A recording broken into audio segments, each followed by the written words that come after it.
quickly want to tell you a side story because we don't have time for it. No. So my wife's grandmother, Phyllis, she's 96 years old, when she died in December, I know. 96 is a good age to get to, right? Yeah, as a cricket fan, I would have loved to have seen her get to 100. She played off the front foot all the time. Avoided a few LBWs, if you know what I mean. But 96 is a good age. She was born on the family farm. She was raised on the family farm. She had all her kids on the family farm. And then she died on the family farm at 96. But the minute she died, everyone was like, she's gone to be with Stanley, her late husband. Let me tell you about Stanley. I've never met Stanley. Because Stanley died suddenly from a massive heart attack at the age of 42 on the back paddock. They said he was dead before he hit the ground, right? Now, Stanley was a wildly attractive man. You know those people, when you see their photos, you're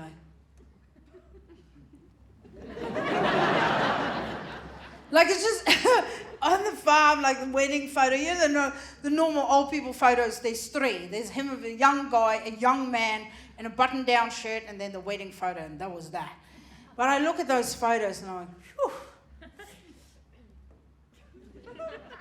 You know when someone's so hot, you start questioning your choices?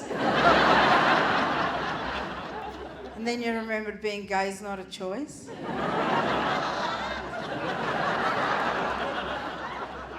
He was a wildly attractive man, prime of his life, then he dies, now he's in the prime of his death. So how it works when you die is you still look exactly the way you look now. You're just see-through.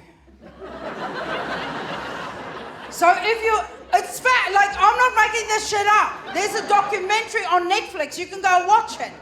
It's called Casper. Some of you have seen it. No, so you still look exactly like you do now, you just see through. Some of you are sitting in here tonight and you go, I'm fat and ugly, I'm going to kill myself. Don't. Don't.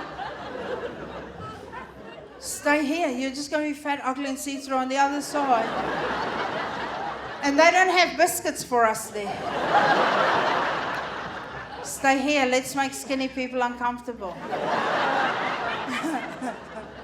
I have a little thing to entertain myself before I get on a long haul flight. When I walk into the plane and you see people, those skinny people watching, no. I just go in there, I'm just in the middle there. I go, I'm fucking with you, I'm up in business. But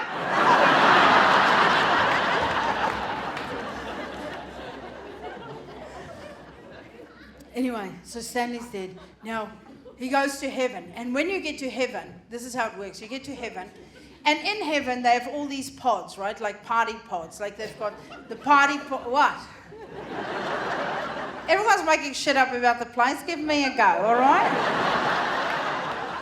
So you have the party pod where all the hot people go to party, right? Then next to it, you've got like the knitting pod. You've got the finger painting pod. Whatever you're into, there's a pod for you, okay? So Stanley gets to heaven and God says to him, Stanley, you're a wildly attractive man. You get to go in the party pod. And he goes, no thanks. Because he's read the articles. He's seen the things on telly. He knows. He loved Phyllis so and she loved him so that she's going to be there any minute. And he says, nah, I'm going to wait for Phyllis. And God says, are you sure about that, Stanley? Because I've got a book in the back. I'm kind of running this joint.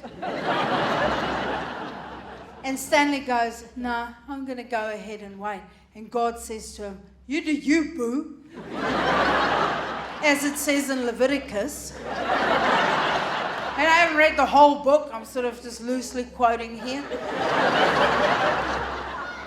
So Stanley starts waiting.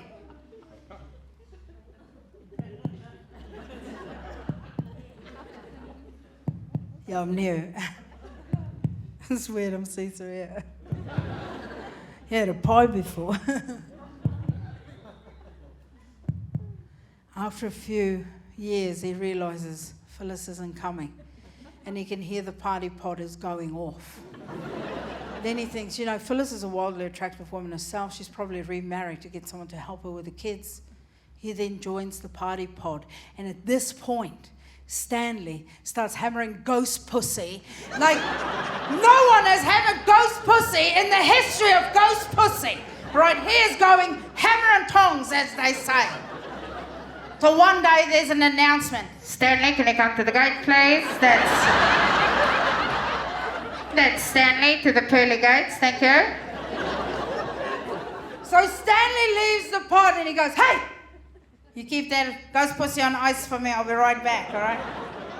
He gets to the pearly gates and who's there but Phyllis? He gets a fright naturally. She has shrunk 3 foot. Yeah. He's like, holy shit, global warming is real.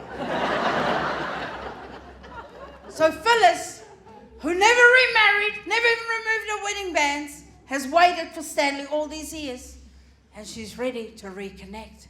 She's frothing to reconnect. Stanley says to her, at ease, Phyllis. I've been hammering ghost pussy for decades. I'm not ready for fossil pussy just yet. So I guess all I'm saying is you can work at your relationship as much as you like, but as soon as your partner drops dead, he's going to be hammering ghost pussy in heaven. Or ghost dick. There's ghost dick too. And that looks bigger because it's see-through. And it's better when it's see-through because you can see it coming.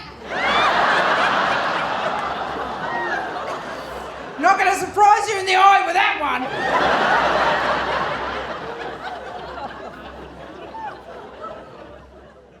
I'm just saying relationships are hard. That's all I'm saying.